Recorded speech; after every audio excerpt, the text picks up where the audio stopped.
What's going on, Alpha Males? Welcome back to the Alpha Male Podcast. The podcast where we talk about what it means to be a man with God at the center, made in His image, strong, dominant, and in control. And we don't apologize for it. Today, I thought it'd be a special treat. This is hopefully, by God's grace, going to come out on Sunday. And instead of no episode, I thought I'd rebroadcast an older episode. This is from a while ago, so I know we get new listeners all the time. We're very blessed in that respect. You may not have heard it. Manly qualities our culture has forsaken. For all the men out there that listen, I want to say thank you. I am truly humbled that you listen. And for every man that steps up and supports on Patreon, I want to say thanks. Today we're going to talk about a few manly qualities, a few manly traits that today's society has either just flat out forgotten or willfully shuns.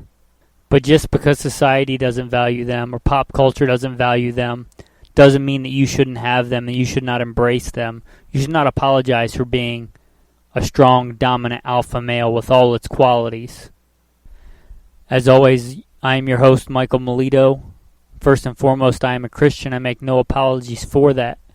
God is first and foremost in my life, and all that I do in this podcast is no different, and I don't apologize for it. Before I get into the bio, just let you know, today's going to be a bit of a throwback because it's already almost 3 o'clock in the morning. I'm working 6 out of the 7 days this week, some of them 12-hour grave shifts. But, you know, alpha males don't make excuses. Alpha males get stuff done. My computer's not working, so I'm going old school on this one and recording it straight to the phone. I am using the microphone, but straight on the phone and then uploading it to the internet for you guys. So if you could like, subscribe, and comment, that would greatly be appreciated and would help others see the podcast. That being said, there really will be no editing today. It'll just be me talking into the microphone, maybe pausing here and there. I'm going to do a little abbreviated portion of the bio. As I said, first and foremost, a Christian. Military veteran, been to war. A veteran of both the United States Marine Corps and the Army. I've worked all kinds of assignments. I've also served in law enforcement as a police officer. Worked LAPD. Done quite a bit of hunting all over this beautiful country and competition shooting. Been very blessed to be involved in all kinds of great assignments, whether that's being involved in securing some of the most secure places in this country, nuclear test sites and whatnot, to being the commander of a tactical team, active shooter response team in a fairly large metropolitan area. I take no credit for any of that or for making it through all that safely. All that I have is a gift from God, and I'm thankful for that. Let's get into today's topic, manly traits and qualities that have been forgotten or shunned. And a big one, the main one, is endurance. Endurance. To go through and push through hardships. Endurance. You may call it something else or other things may tie into it. In times past you may have called it grit. You may have said somebody was tough or been tough. But they have endurance. They push through hard times. That is a manly quality. That is an alpha male quality. To push through and persevere through hard times. You may refer to it as being rugged. A rugged man, a rugged individual. Don't apologize for that. Don't apologize for being a strong, dominant, rugged man. Those are good manly qualities, whatever generation you live in. The truth doesn't change. No matter how much society tries to change the truth is immutable. Truth doesn't change based on political winds or doctrines or pop culture. There was a time not too long ago where we admired men of grit, men of ruggedness, men who pushed through and persevered through hard times. First and foremost, not too long ago, I don't care what anybody says, America was a Judeo-Christian nation founded on Judeo-Christian values. And we looked up and learned about and valued the great patriarchs of the Bible. First and foremost, Jesus. You want to talk about a man who suffered, who went through hard times. He was nailed to a cross. He was innocent and was nailed to a cross, was spit on, was beaten. Look at Moses, who wandered for 40 years in the wilderness. Men like Joseph, who were sold by his own brothers as a slave, who endured those hard times. We used to look at and revere those kind of men, and even if it wasn't the most important ones, not the ones in the Bible, not too long ago we revered men like, Lindbergh, who endured those long flights over the Atlantic. We looked at and respected men like Audie Murphy. A lot of young men today might not even know who that is, but we respected men who went through those hard times and suffered for the sake of others because it needed to be done. Now let me preface this by saying that you should never seek out to suffer. I would submit that should not be, you should not look for suffering. You should not be a sadist nor a masochist. I'm saying the primary goal of society and of your life and for your life should be seeking the truth and pursuing the truth and justice and mercy. Those things should be more important than to live a life without suffering. Suffering is a part of life in this broken world. I don't think anyone needs or should seek it out because it is a part of life and you will encounter it. If you do encounter it, your primary thing should not be to get out of suffering. Yes, you should look for ways to avoid suffering, but if it comes down to doing the truth or speaking the truth or not suffering, you speak the truth, you do the right thing. That should be more important in your life and in our culture as a whole. And somehow we've forgotten that. Somehow we've gotten off of that track. Now, I can't see the future, but I know that if you are a Christian man and you walk out the Christian life and the Christian lifestyle, you will be persecuted. You will suffer. You will go through trials and tribulations. Not because I can see the future or because I know you, because I know that Jesus Christ doesn't lie. And he says, in this world you will have tribulation. You will have troubles. Especially if you walk out the Christian life. I certainly have. Sometimes we suffer for doing something stupid or doing something wrong. And that's fine. And that's, sometimes we suffer for those reasons. And hopefully we learn from it and become stronger for it. And don't make those mistakes again. Sometimes we suffer, like Jesus says, in a manner reflecting Jesus and the disciples' suffering. We suffer for doing good. And Jesus says that's blessed. It says in the Bible that that's blessed. If we look at 1 Peter, it says, "For it is better, if it is God's will, to suffer for doing good than for doing evil."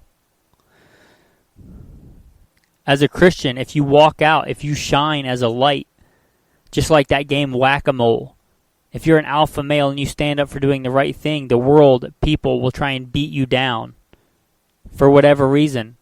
In this world you will have trials and tribulations. I have certainly suffered for being a Christian and for walking out the Christian life. Very little suffering compared to some people around the world. There are people every day, Christians every day, being martyred and put to death for their faith. And I have certainly not suffered unto death yet. But I have lost jobs for the sake of the gospel. I have lost relationships with very dear, very close family members for the sake of the gospel. I don't seek out the suffering, but it's less important than doing the right thing, speaking the truth, and doing God's will. That's more important. So how did we get here as a culture, as a society, where it seems like one of the primary goals, even superseding truth, is to try and give people a life without suffering, without persecution, without trials, without going through and getting perseverance and grit and endurance? How did we get here? I would surmise that there were earlier generations who went through some hard suffering, things like the Great Depression, things like World War I and the Spanish flu, World War II, horrible, horrible things. And they wanted to give their children a better life, which was all well and good. But somewhere along the way they compromise and forsake truth to get out of suffering. And I would surmise that, I would submit to you, reason with me, that the primary goal for your life or for your children's life should not be to live free from suffering, but to do the right thing and to speak the truth and to walk with God. Is it not written, blessed is he who endures? Endurance makes perseverance, both manly, strong qualities. Look at, we talked about people that society revered not too long ago and who most kids revere and want to be like today. It used to be an insult to call somebody spoiled or a brat or a spoiled brat. It used to be something you didn't want to be, like a kid with a silver spoon. But it seems like today that's what people aspire to. Now this is the Alpha Male podcast, but I even remember seeing commercials back when I had a TV, which I don't anymore, thankfully, but of, a toy for little girls called Brats. Like that's something they wanted to be, like a spoiled brat. That is not something you should want to be. Again, I'm not telling you to go out and seek and look for suffering unnecessarily. I'm saying live life in an honorable, just way, speaking the truth, walking out your faith, doing the right thing, and you will suffer. It's just part of life.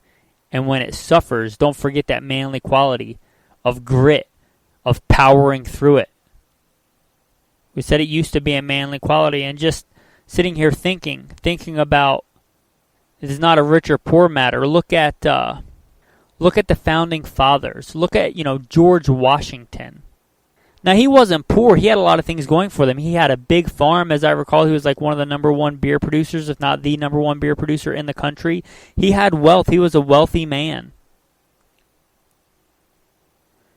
As were a lot of the founding fathers, successful in business, successful landowners, wealthy. But I don't think that anybody would call, George Washington's life a life that he spent trying to be free from suffering. He could have probably gotten out of a lot of suffering if he'd just did what, somebody else wanted him to do instead of standing up and saying, no, this is the right thing, and going to Valley Forge and freezing and suffering. Likewise, the founding fathers who signed the Declaration of Independence, knowing that if it didn't go right, they would be persecuted, they would be hung, they would die. And they were willing to suffer. Many of them lost what they had. They lost their wealth. They lost everything. And they didn't seek the suffering for the sake of suffering. They did the right thing. They pursued the truth, and suffering came. But something more glorious came out of it. Oh, have we forgotten so much? Look at Jesus. Jesus himself says, I did not come to be served, but to serve, and to give my life as a ransom for many. Jesus didn't seek the suffering. But when Satan came to Jesus and said, if you will bow down and worship me, I will give you all these kingdoms. Took him to a high pinnacle and said, all that you can see I will give to you. And Jesus said no. In the garden he prayed that he wouldn't have to suffer. But he said, not my will, but your will be done. Jesus did the right thing even when he had to suffer for it. And look what it brought about. Look at the fruit that it brought. The redemption of the world. What we could never atone for ourselves. Atonement and life everlasting. He endured suffering for a moment and received eternal glory, a name that is above every name. But it didn't come without suffering. Look at the other great men of the Bible, like we talked about earlier. It talks about a time to come. Jesus talks about a time to come. He says, as it was in the days of Noah, so will the coming of the Son of Man be. Now, I don't know exactly what that means, but I know that in the days of Noah, only 8 were saved. It says, as in the days of Noah, men ate and drank and married and were given in marriage. It says, watch, you don't know the day or the hour. Now, when that happened, the ones who God saved, they got in the ark. And we think of 40 days and 40 nights. That's how long it rained. It was far longer that they were stuck in that ark, tossed about in the storm. I'm sure that was not an easy time. Likewise with Lot, the men in the city, they were all killed. Lot was delivered out of that. But he still was hiding. He still had to flee. He was still what we would call a pilgrim or a refugee. It was not a life free from suffering.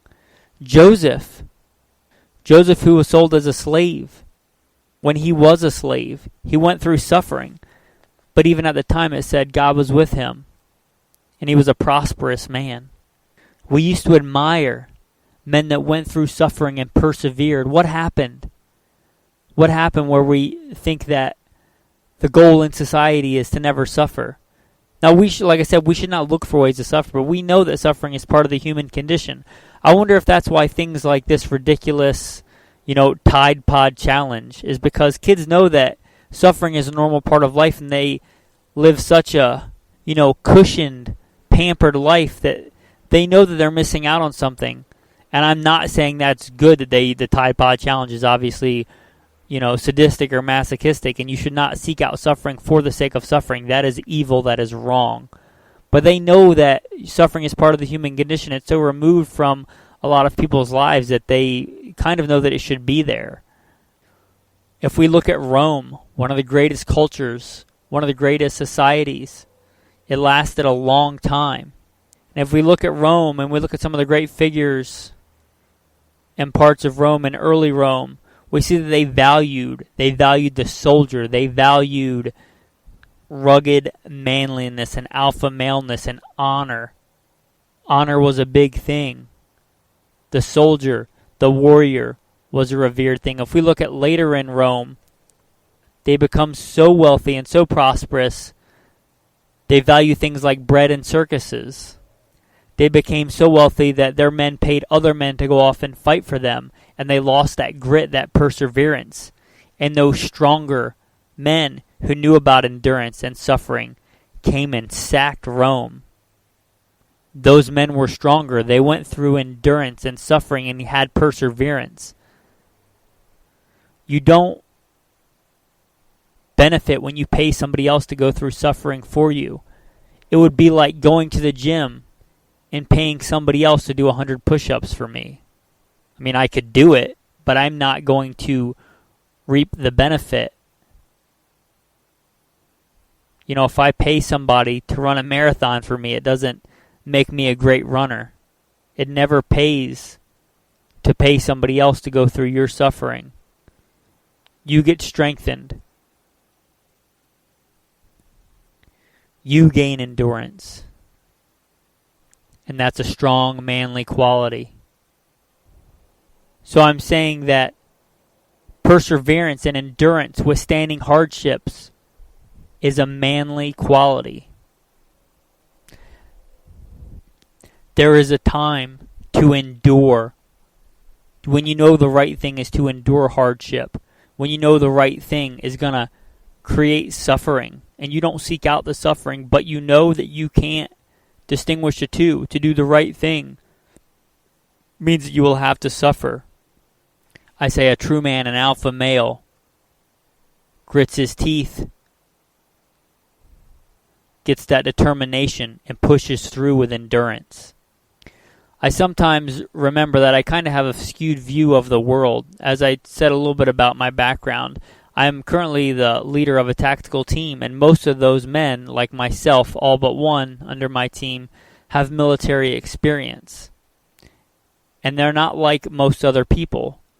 A lot of people, especially in today's culture, I think a lot of times they have a skewed view too. They think the world revolves around them. A good cure for that is going and being a private in the military, whether it's the Army or the Marine Corps or some other branch. When you're a private, you quickly realize the world does not revolve around you and what you want. And a lot of military men get that. And a lot of military men also get what it is to suffer, especially, I shouldn't say especially, but I can speak for myself, going to war, being in the infantry, digging a hole in the ground and sleeping in it, being shot at. No matter what your experience prior to that, you realize the world does not revolve around you. And I don't care who you are, the world does not revolve around you. It revolves around the one who made it. And I'm very blessed that I get to be surrounded by men of that quality and that caliber. There's a saying in the military, embrace the suck. Kind of goes along with this. You know, in the military, there are times when it's just going to suck. And you suffer sometimes at the bottom. But if you're a good leader, when you rise to the top, you shouldn't seek to get out of the suffering. You should still seek to do the right thing. And sometimes that means you'll suffer, if you're a good leader, even more than your men. Look at Jesus right before his death. He knows he's going to die, be led to the cross and crucified. He knows that Judas is going to betray him. And what does he do? He gets down and washes his disciples' feet. And he says, I do this as an example. He does that as an example of a servant leader. He is suffering for his disciples, and he is about to suffer to save them and the whole world. Because sometimes being a good leader means to suffer for your men. Now, if you can, if as a leader you can get your men out of suffering, that is good and noble. But as we said, the primary goal is not to get out of suffering, it's to do the right thing. I've had experience with different kinds of men as leaders. In my experience, one of the types is a type of man that suffers either justly or unjustly. And when they become a leader, they make others suffer more so that they don't have to. And there's another kind of leader, a leader who, when he gets to the top, he remembers that suffering. And he tries to get his men out of as much suffering as he can. And when it's called for, he suffers for the sake of his men. He suffers to help them. Now, I hope that I don't have to tell you which one of them is an alpha male. Now, there used to be a saying, take it like a man. Does that even mean anything to this perverse culture that we live in? Take it like a man. That means to endure suffering, to take it like a man. Now, we talked about earlier, the military is good about knowing, especially the lower enlisted are good about knowing of going through suffering. They're not so good at the second part of taking it like a man and doing it without complaining. The Bible says, do all things without complaining. If you've ever been around a group of military men going through suffering, you'll know that more than likely they complain. They complain a lot. But I'm calling you to be even better and even stronger and take it like a man, endure suffering. If there's something you can do to get out of it or rectify it, do it for yourself and do it for your men. But if you have to suffer, take it like a man. Endure suffering. Take it like the ultimate man. Take it like Jesus Christ. For he who knew no sin became sin for us, that we might become the righteousness of God in him. He endured suffering to the point of death, even death on a cross. Whom after he endured suffering, received glory and honor, and rightly so, a name that is above every name. I'll leave you with a few choice verses. Hebrews 2. But we do see Jesus, who was made lower than the angels for a little while, but now crowned with glory and honor, because he suffered death, so that by the grace of God he might taste death for everyone. And also 1 Peter chapter 5. And the God of all grace, who called you to his eternal glory in Christ, after you have suffered a little while, will himself restore you and make you strong, firm, and steadfast.